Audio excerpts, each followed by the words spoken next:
Lord Krishna नमन my all sweet dear student, प्यारे विद्यार्थियों। The amount of heat produce in a wire due to the heating effect, यानी कि आपका जो हीट प्रोड्यूस होगा किसी भी इलेक्ट्रिक सर्किट में of electric current depend on resistance of wire and the magnitude, यानी कि जितना ज़्यादा रेसिस्टेंट होगा उतनी ज़्यादा हीट प्रोड्यूस होगी of the electric current passing through it, है ना स्टूडेंट। तो अगर कोई वायर सबसे ज़्यादा हीट हो रहा है दैट्स मीन्स उसकी प्रतिरोधक क्षमता ज़्यादा है, उसकी प्रतिरोधक क्षमता कैसी है, ज़्यादा है। ठीक है student. The higher the resistance of the material the greater is the heat produce, यानी कि अगर किसी का रेसिस्टेंस हायर है किसी मटेरियल का तो वह ज़्यादा हीट प्रोड्यूस करेगा।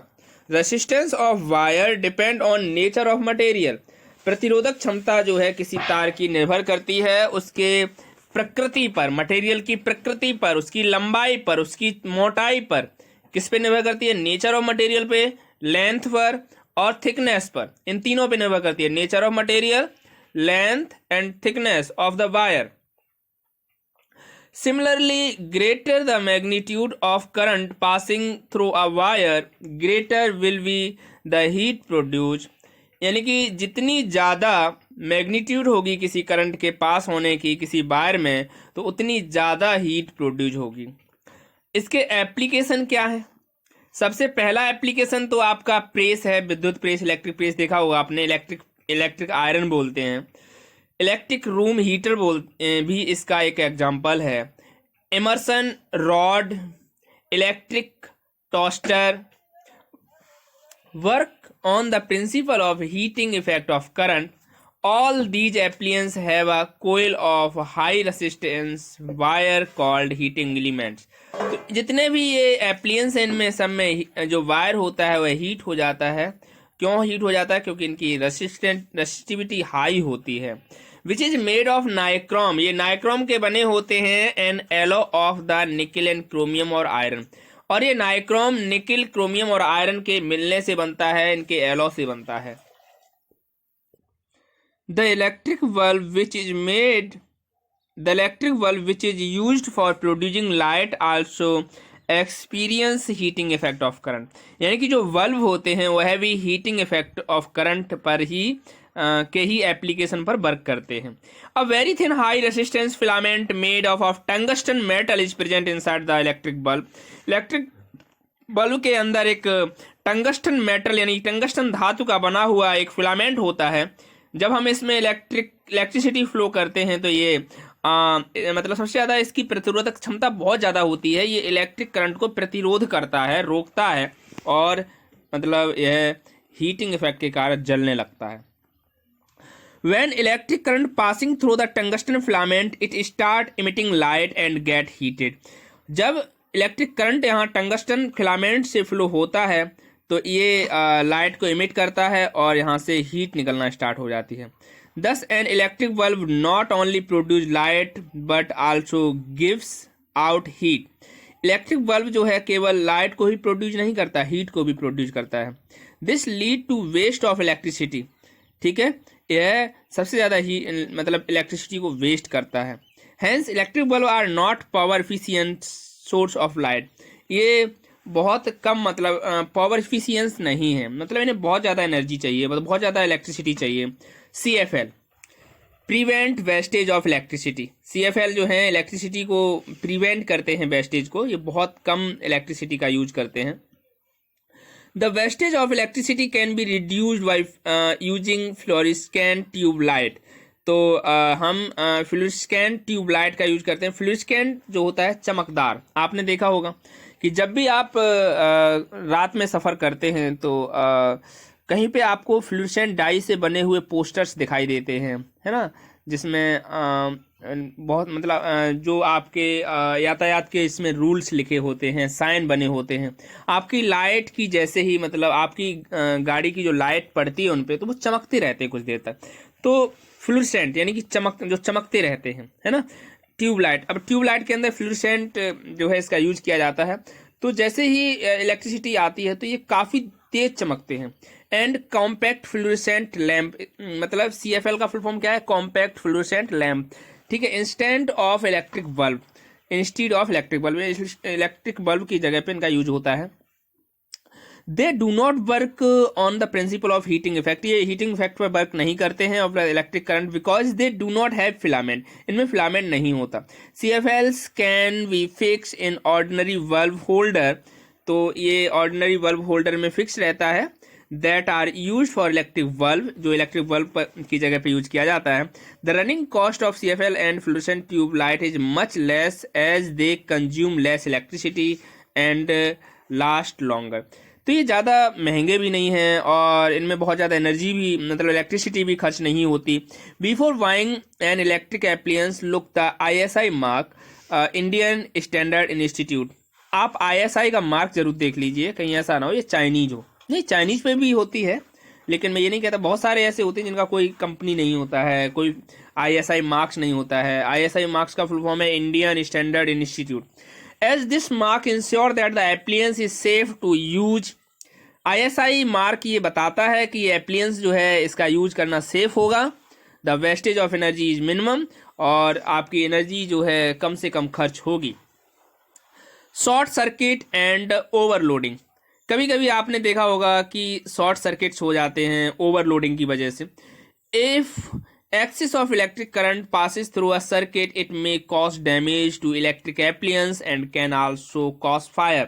कभी कभी इलेक्ट्रिक करंट को आप जब एक्सेस करते हो, जब करंट पास होता है किसी सर्किट से, तो इट में कॉज डैमेज, ये डैमेज हो जाता है। इलेक्ट्रिक एप्लियंस जो है कैसा हो जाता है? डैमेज हो जाता है। And can also cause fire, और कभी कभी इसमें आग लग जाती है। Excessive flow of current occur in 2 cases, तो यहाँ पर जो करंट है, यहाँ पर एक्सेसिव फ्लो ऑफ करंट में क्या होता है? अकर इन 2 केसेस, यहाँ पे 2 केस होते हैं। Short circuit, the wire in various electric circuit consist in 3 wire, जो वायर हैं, बहुत सारे इलेक्ट्रिक सर्किट जो हैं जब आपस में आप जोड़ते हैं, कंसिस्ट करते हैं तीनों वायर से, लाइव वायर, न्यूट्रल वायर और अर्थ वायर, ठीक है। लाइव वायर, न्यूट्रल वायर और अर्थ वायर, तीनों वायर याद कर लीजिए, है ना। Damaged wiring, sometime the live and neutral wire touch each other, कभी कभी लाइव वायर और न्यूट्रल वायर आपस में टच कर जाते हैं। As a result the resistance of circuit become almost zero and a very large amount of current flow through it cause a short circuit. तो इसमें क्या हो जाता है? शॉर्ट सर्किट हो जाता है। क्यों? The resistance of circuit become almost zero, यानी कि रेसिस्टिविटी जो होती है बिल्कुल जीरो हो जाती है।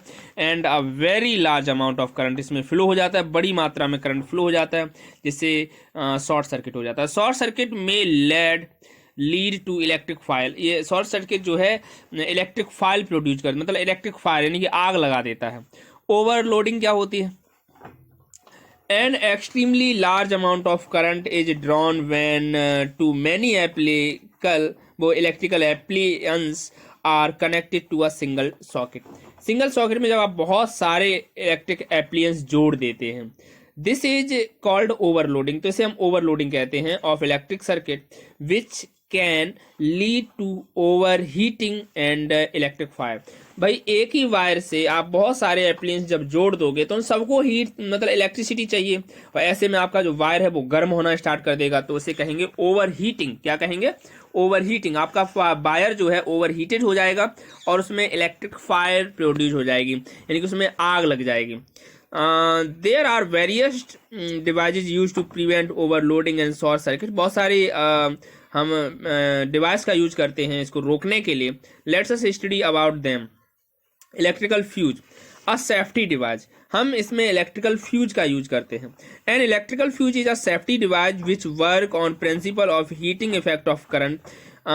इलेक्ट्रिकल फ्यूज जो है सेफ्टी डिवाइस है जो किसके प्रिंसिपल पर निर्भर रहता है? हीटिंग इफेक्ट ऑफ करंट, यानी कि यह जो प्रिंसिपल है उस पर वर्क करता है, हीटिंग इफेक्ट ऑफ करंट के प्रिंसिपल पर वर्क करता है। It breaks the electric circuit is there is an excessive flow of current in the circuit। यह ब्रेक कर देता है इलेक्ट्रिक सर्किट को। यदि बहुत ज़्यादा इलेक्ट्रिक फ्लो हो रहा है इलेक्ट्रिक करंट का, तो ये सर्किट को कैसा कर देता है, ब्रेक कर देता है।